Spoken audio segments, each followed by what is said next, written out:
주신 주님 주의 나라 임하셨네 이 땅 위에 주님께 영광. 오늘 복된 부활주일에 각 가정에서 주님을 예배하는 우리 모든 성도들 위해 예수 부활의 생명과 은총이 가득하기를 기원합니다. 한 어머니가 세상을 떠나는데 자녀들이 쭉 둘러 앉았습니다. 신앙이 깊었던 이 어머니는 사랑하는 자녀들과 한 사람 한 사람 작별 인사를 하고 있었습니다. 자, 아들과 딸들에게 마지막 인사를 하고 기도를 합니다. 자, 그런데 그 마지막 인사가 굿나잇입니다. 굿나잇. 이 굿나잇은 내일 아침 다시 만나 굿모닝 하자는 인사입니다.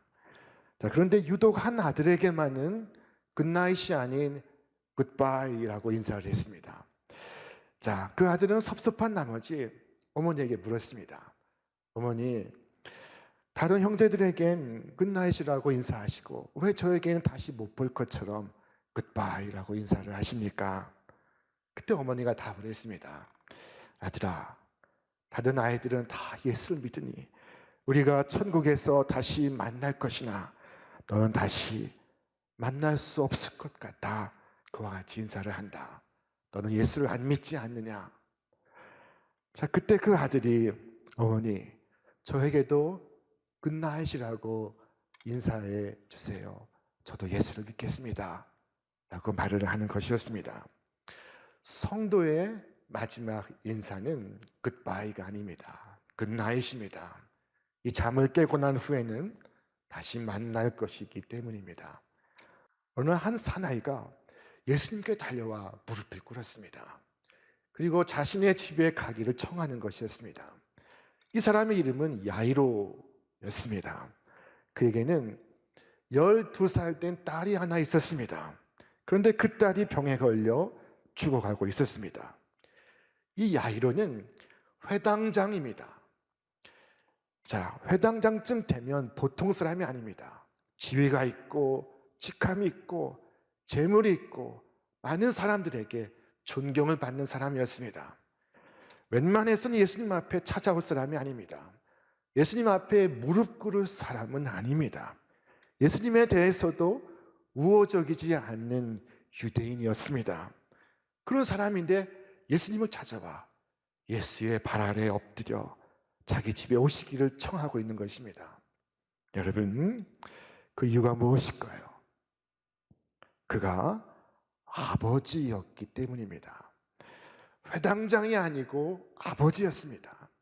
회당장으로서는 올 수가 없습니다. 그러나 아버지로서 예수님 앞에 온 것입니다. 그가 아빠에게 예수님 앞에 무릎을 꿇었습니다. 회당장으로서 나사렛 사람 예수님 앞에 무릎을 꿇을 수가 없습니다. 그러나 아빠였기 때문에 그가 무릎을 꿇었습니다. 여러분이 잘 아시는 이어령이라는 분이 계십니다. 이분은 대학 교수시고 문화부 장관을 역임했고 대한민국의 지성인으로 존경을 받는 인물입니다. 그가 예수님 앞에 나올 이유가 없습니다. 그런 말하기를 기독교 신앙에 대해 자신이 대단히 배타적이었다고 말했습니다. 그런 그가 2007년 세례를 받으며 결국 내가 하나님께 손을 내밀었습니다 라고 고백했습니다. 그에게는 딸이 하나 있었습니다. 자, 그 딸은 미국에서 잘 나가던 검사였습니다. 이분이 고백합니다. 나는 이 애를 사랑했지만 이 아이가 암에 걸리고 가정에 우환이 생기고 실명의 위기가 찾아왔습니다.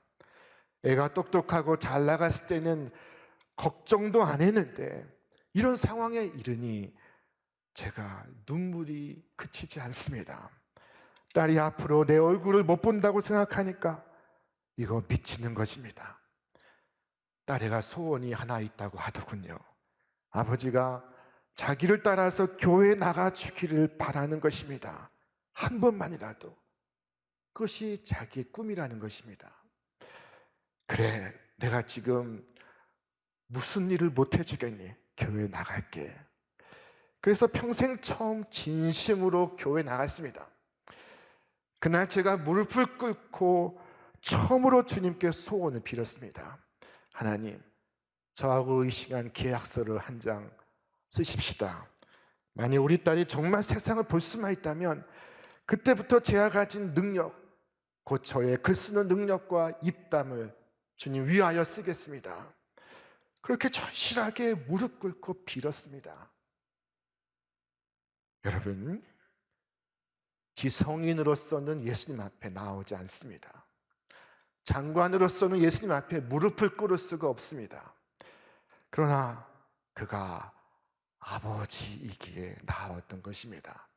아버지로서 예수님 앞에 나왔습니다. 우리가 하나님 앞에 나올 때는 우리의 직함 들고 나오는 것이 아닙니다. 주님 앞에 온전히 무릎을 꿇어야 할 때 우리의 직함은 의미가 없습니다. 다 내려놓으시기를 바랍니다. 주님이 원하시는 것, 그것은 나의 내면의 진실함입니다. 지위를 앞세우는 사람, 직함을 내세우는 사람, 은혜 받기가 어렵습니다. 주님은 발 아래 엎드린 이 야이로를 불쌍히 여기셨습니다. 그리고 그를 따라서 그의 집에 가는 중이었습니다. 그런데 그 길 위에서 한 돌발적 상황이 발생했습니다. 12해 동안 혈루증을 앓던 한 여인이 갑자기 등장을 해서 그 길을 가로막은 것입니다. 이 여인에 관한 사건은 다음 주일에 살펴보겠지만 예수님 곁에 있던 야이로의 속은 까맣게 타고 있었습니다. 지금 자신의 상황이 위중하고 급한데 예수님은 지금 다른 사람의 문제를 들어주고 해결해주고 계셨습니다. 자, 선민사상에 빠져서 살아가는 유대인에게는 이 시간이 대단히 힘든 시간입니다. 유대인에게 하나님은 자기만의 하나님입니다. 요나가 왜 니느웨에 선교 가기를 거부했습니까? 하나님이 자기만의 하나님이기 때문입니다. 그러나 천만의 말씀이다. 하나님은 유대인의 하나님이시오, 이방인의 하나님이시오, 우리 모든 인류의 하나님이십니다. 하나님의 은혜는 모든 사람에게 부족하지 않습니다. 그가 받는 은혜로 내가 받을 은혜가 줄지 않습니다. 그는 그의 은혜를 받고 나는 나의 은혜를 받는 것입니다. 이 야이로는 애간장에 타고 마음이 급해서 발을 동동 구르고 있는데 한 사람이 헐레벌떡 그의 앞에 달려왔습니다. 그리고 말합니다. 당신의 딸이 지금 죽었나이다. 선생님을 더 괴롭게 하지 마소서. 그는 야이로의 집에서 보낸 사람이었습니다. 이 말을 듣는 순간 하늘이 노랗고 땅이 꺼지는 것 같습니다. 이 야이로는 두려움에 붙잡혔습니다. 그의 몸을 떨고 있었습니다. 자, 여러분 언제 두려움을 가장 많이 느끼십니까? 지금까지 살아오시면서 가장 큰 두려움을 느끼셨을 때는 언제, 무엇 때문이었습니까? 두려움은 나를 작게 만듭니다. 그러나 예수님은 그 순간 야이로에게 두려워하지 말고 믿기만 하라. 그리하면 딸이 구원을 받으리라 라고 말씀하십니다. 여러분, 두려움의 반대말이 무엇일까요? 두려움의 반대말은 바로 이 믿음입니다. 예수님의 말씀 속에서 두려움과 믿음은 서로 정반대의 언어입니다. 두려워 말고 믿기만 하라. 두려움에 믿음이 없습니다. 그러나 믿음이 있는 곳에 두려움이 없습니다. 예수님은 두려워하지 말고 믿기만 하라. 그리하면 구원을 얻으리라 말씀하십니다. 오늘 우리의 싸움은 두려움이냐 믿음이냐 양자택일의 싸움입니다. 여러분 무엇을 선택하시겠습니까? 지금 주님이 야이로와 함께 하시고 있습니다. 자, 영어의 자신감을 의미하는 confidence는 재미있는 뜻을 갖고 있습니다. 참 의미가 깊습니다. con은 함께라는 의미입니다. 이 feed라는 말은 믿음이라는 뜻입니다. fides, faith. 자, 그런데 이 자신감을 뜻풀이하면 주님이 함께 하심을 믿는 것이라는 의미입니다. 인생의 가장 두려운 순간을 만났을 때 여러분, 주님이 나와 함께 하신다는 것을 믿으시기를 바랍니다. 지금 주님이 야이로와 함께 하시고 있습니다. 마침내 일행은 야이로의 집에 당도했습니다. 예수님은 베드로와 야고보와 요한과 야이로 부부만을 데리고 집 안에 들어가셨습니다. 들어가 보니 많은 사람들이 있는데 모여 울며 통곡하고 있습니다. 이 광경을 보신 예수님은 울지 말라, 죽은 것이 아니라 잔다 라고 말씀하십니다. 그러자 호곡하던 사람들이 예수님을 비웃었습니다. 그때 예수님이 비웃는 무리를 물리치시고 야이로에게 다가가셔서 그의 딸의 손을 잡고 아이야 일어나라 라고 말씀하십니다. 예수님의 다정한 음성을 들은 그 아이는 자리에서 일어났습니다. 죽었던 것이 아니라 정말 잠이 들었던 것처럼 아이가 자리에서 일어났습니다. 야이로 부부는 눈이 휘둥그레졌습니다. 이 예수님께서 아이에게 먹을 것을 주어라 말씀하십니다. 죽은 자에게 먹을 것은 의미가 없지만 산 자에겐 먹을 것이 필요합니다. 오늘 주님은 본문 속에서 4번의 말씀을 하십니다. 이 4번의 말씀을 살펴보겠습니다. 그 첫째가 두려워하지 말고 믿기만 하라. 그리하면 딸이 구원을 받으리라 하신 말씀입니다. 여러분, 우리에게 수많은 두려움이 있지만 그 중에 넘버원 가장 큰 두려움은 무엇입니까? 그것은 바로 죽음입니다. 어떤 두려움도 죽음보다 두렵지 않습니다. 죽음은 모든 것의 끝이기 때문입니다. 이 죽음 앞에서 우리가 범하는 착각은 주님께도 이 죽음이 끝이라고 생각하는 것입니다. 주님께도 이 죽음이 한계라고 생각하는 것입니다.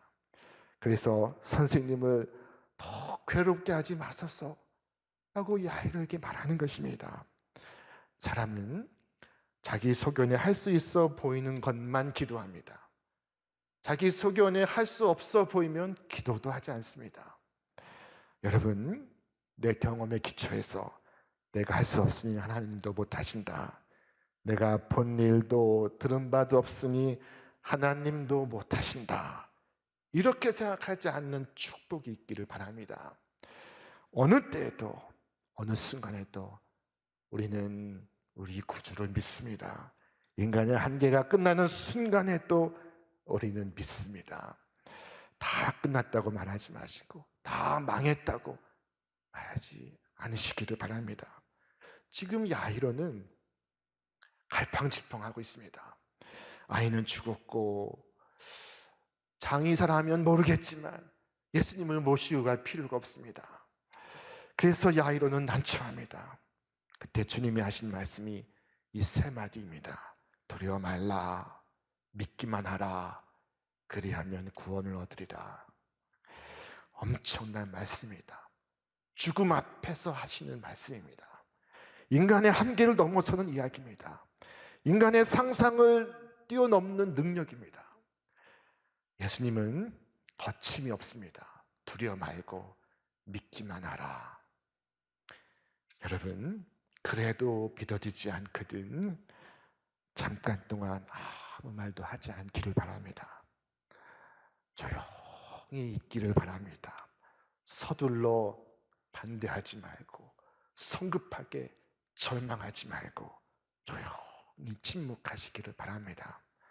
성경에는 이런 사람을 가리켜 의인이라고 부르고 있습니다. 마리아의 임신 소식을 들은 남편 요셉의 반응이 그와 같았습니다. 그가 그 순간 모든 것을 이해했던 것이 아닙니다. 그러나 그는 조용히 있었습니다. 야이로는 그 순간 이렇다 저렇다 말하지 않습니다. 바로 이 점이 야이로의 훌륭한 점이었습니다. 이 야이로는 믿기만 하라, 그리하면 내 딸이 구원을 받으리라 하신 말씀을 이해하지도 못합니다. 그러나 그는 조용히 예수님을 모시고 가고 있습니다. 예수님의 말씀을 듣고 있습니다. 그만하면 훌륭한 믿음인 것입니다. 이만한 믿음을 가지시기를 바랍니다. 자, 마침내 집에 도착을 했는데 사람들은 벌써 장례 준비를 하고 있습니다. 울고 불고 야단이 나 있습니다. 회당장의 집에는 헌화하며 곡하는 사람들로 가득합니다. 그때 예수님이 울지 말라, 죽은 것이 아니라 잔다, 두 번째 말씀을 하십니다. 사람들은 어이가 없다는 반응이었습니다. 그들이 그 죽은 것을 아는 고로 예수를 비웃었다, 성경은 말씀하고 있습니다. 당시에는 전문적으로 애곡하는 사람들이 있었습니다. 당시 풍습의 장례식에는 최소한 피 부는 사람 2사람과 곡하는 사람 1사람이 고용이 되었다고 합니다. 저들 전문가의 눈에 볼 때는 죽은 것이 확실합니다. 다시 살아나지 않습니다. 상황 끝입니다. 여러분, 때로 예수를 믿는 사람은 그 믿는 것 때문에 세상에서 조롱을 받을 때가 있습니다. 예수 믿는 사람들은 세상 사람들이 볼 때에는 그렇게 바보스럽습니다. 어리석고 한심스럽게 보입니다. 비웃지 않을 수가 없습니다. 아마 요즘 코로나19로 인해서 내가 교인입니다 라고 말하면 적지 않은 분들이 비웃음을 받고 있습니다. 여러분, 안 믿는 사람들이 볼 때에는 충분히 비웃을 수 있습니다. 예수님의 말씀이 비웃음을 받고 있습니다. 예수님은 죽음을 일컬어 잔다 라고 말씀하셨습니다. 죽음과 잠은 엄연히 다른 것입니다. 자는 것은 다시 깨어날 수 있음을 의미하지만 죽는 것은 다시 깨어날 수 없음을 의미합니다. 자는 것은 삶의 쉼표를 찍는 것이지만 죽는 것은 삶의 마침표를 찍는 것입니다. 사람들은 죽음의 마침표를 찍습니다. 그러나 주님은 그 죽음의 마침표가 아닌 쉼표를 찍고 계십니다. 자, 주께서 말씀하십니다. 예수께서 이르시되 나는 부활이요 생명이니 나를 믿는 자는 죽어도 살겠고 무릇 살아서 나를 믿는 자는 영원히 죽지 아니하리니 이것을 내가 믿느냐. 여러분, 사람들이 다 끝났다고 말하는 죽음의 순간에 주님은 끝나지 않았다고 말씀하고 있습니다. 여러분, 죽음이 우리의 끝이 아닙니다. 우리의 끝은 부활입니다. 우리의 마지막은 죽음이 아니요 절망이 아니요 우리의 마지막은 구원이요 영생입니다. 예수님의 3번째 말씀은 곧 아이의 손을 잡고 아이야 일어나라 하신 것이었습니다.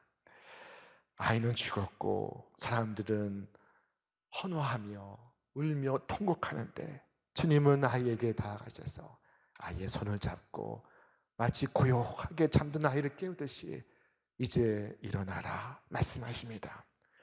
이 장면을 마가복음은 이렇게 기록했습니다. 그 아이의 손을 잡고 이르시되 달리다 굼 하시니 번역하면 곧 내가 네게 말하노니 소녀야 일어나라 하심이라. 예수님은 달리다 굼이라고 말씀하셨습니다. 이 달리다는 소녀야라는 뜻입니다. 굼은 한 단어이지만 일어나라 하는 명령어입니다. 달리다 굼. 이 말은 이스라엘 민족의 언어인 아람어입니다. 이 대목에서 세계에서 통용되던 히라보가 아니고 이스라엘 민족의 언어인 아람어가 사용되고 있습니다. 그것은 왜일까요? 자, 그것은 이 12살 소녀가 한 소녀만을 의미하지 않기 때문입니다. 여러분, 12이라는 수는 우리에겐 큰 의미가 없지만 12이라는 수는 이스라엘 사람들에겐 곧 이스라엘 민족을 의미하는 것이었습니다. 이스라엘의 12지파를 상징하는 것이었습니다. 예수님께서 의미 없이 12제자를 선택하신 것이 아니었습니다. 자, 이 죽어있는 12살 어린아이는 절망에 빠져있는 이스라엘 민족을 의미하는 것이었습니다. 예수님은 절망에 놓인 이스라엘 민족을 향하여 일어나라 말씀하신 것입니다. 죽음보다 더한 절망은 없습니다.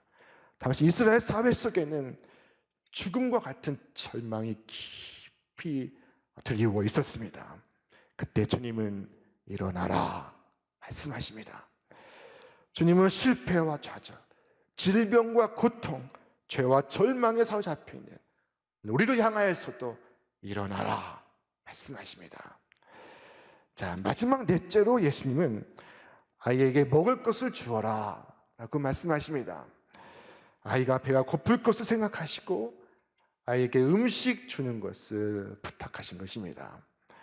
저는 이 말씀이 그렇게 소중할 수가 없습니다. 살려놓았습니다마는 계속 살기 위해서는 음식이 필요합니다. 그동안 병아리를 하느라고 먹지 못해서 많이 허약해져 있습니다. 그래서 먹을 것을 주라고 명하십니다.